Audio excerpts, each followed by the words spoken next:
6.27 대출 규제 이후 서울 분양권 입주권 거래 반토막. 이렇게 거래가 줄어든 가장 큰 이유는 바로 대출 확보의 어려움 때문이겠죠. 6.27 대책으로 주택담보대출 한도가 최대 6억 원으로 제한되었고 7월부터는 3단계 스트레스 DSR까지 실행되면서 대출 가능 금액이 크게 줄어들었습니다. 이 규제는 분양권이나 입주권 거래에도 그대로 적용이 되기 때문에 고액 대출을 통해서 잔금을 치르려던 사람들이 계획을 미룰 수밖에 없었던 것으로 분석이 됩니다.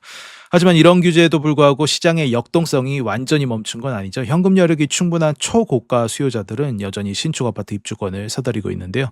지난달 강남구 개포동의 DH 퍼스티어 아이파크 전용 179제곱미터 입주권이 78억이 넘는 금액에 팔렸고, 서초구 잠원동 메이플자이 전용 135짜리 입주권도 71억 원에 거래가 되기도 했습니다. 결국 이번 대출 규제로 인해서 아파트 시장의 양극화가 더욱 심화되고 있는 것으로 보입니다. 강남 마지막 판자촌 사라진다. 구룡마을 소유권 이전 완료. 구룡마을의 토지와 물건 소유권이 SH로 모두 이전되었습니다. 이는 2012년 도시개발구역으로 지정된 이후에 오랫동안 이제 개발 방식 갈등으로 표류했던 사업이 드디어 이제 본격적으로 추진될 기반을 마련했다는 의미입니다. SH는 지난 2년간 보상 및 수용 절차를 진행해서요, 전체 토지 24만 제곱미터랑 비닐하우스 등 총 1931건의 물건에 대한 소유권을 최종적으로 확보했다고 합니다. 2029년까지 자연 친화형 주거단지로 탈바꿈시킬 계획이라고 합니다. 내년 하반기에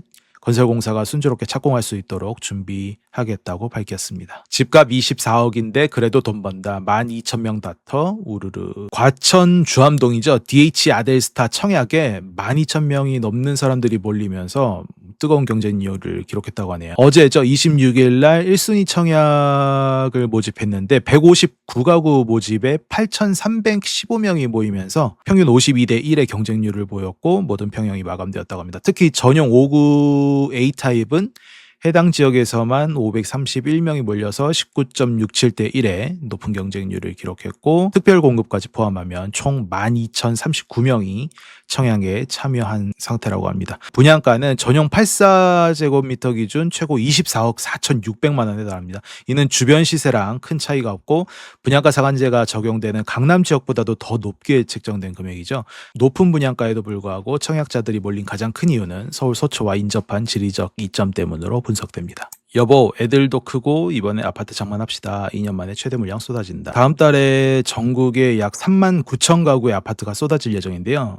이는 무려 2년 만에 최대 규모입니다. 특히 전체 물량의 약 70%인 2만 5천여 가구가 수도권에 집중된다는 점이 주목할 만합니다. 경기도에서는 광명, 안양, 구리 등지에서 16,000세대가 넘는 대규모 물량이 나올 예정이고, 인천에서는 검단 신도시랑 재개발단지 이런 데서 5천 가구 이상의 분양이 나섭니다. 서울에서는 송파구 신천동의 잠실르엘이 이제 며칠 뒤에 청약을 진행하고, 중랑구 망우동의 상봉 센트럴 아이파크랑 홍대 입구역 센트럴 아르떼 해모로 등도 청약을 앞두고 있습니다. 지방에서는 부산, 충남, 울산, 경남, 충북 순으로 물량이 많다고 하네요. 집값 상승 기대감 한 달 만에 반등. 소비 쿠폰 여파 소비 심리는 7년 7개월 내 최고. 6.27 대출 규제로 잠시 주춤했던 집값 상승에 대한 기대 심리가 한 달 만에 다시 살아났다고 하네요. 주택가격 전망 소비자 동향 지수는 111로 반등하며 여전히 많은 사람들이 1년 뒤 집값이 오를 것으로 내다보고 있습니다.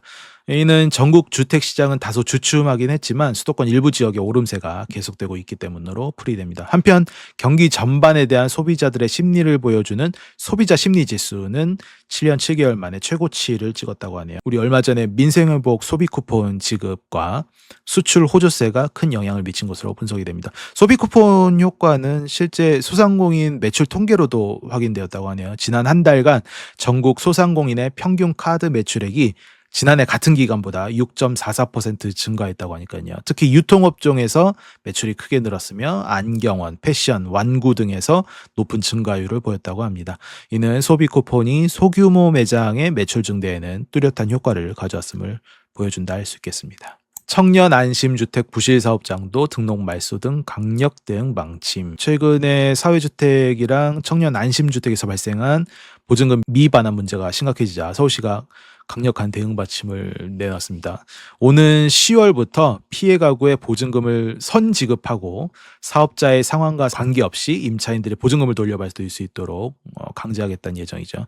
현재 서울의 사회주택 중 보증보험에 가입한 곳이 뭐한 4분의 1 정도밖에 안 된답니다. 그래서 보증금 피해 확산 우려가 굉장히 큰 상황이었고요. 사회주택이 자본이 취약한 비영리 단체가 사업을 진행하고 건물과 토지 소유도 제각각 달라서 구조적으로 문제가 발생하기 쉬웠다고 분석하고 있습니다. 서울시는 이러한 사회주택뿐만 아니라 청년안심주택 보증금 피해자들에게도 보증금을 선지급하기로 했고요. 그래서 9월까지 임대사업자들에게 보증보험 가입을 독려하고 이를 지키지 않을 경우에는 임대사업자 등록을 말소할 방침이라고 밝혔습니다. 또한 청년안심주택 사업과 관련해서 지원된 용적률 인센티브와 융자금 지원 혜택도 모두 환수하기로 했다고 하네요.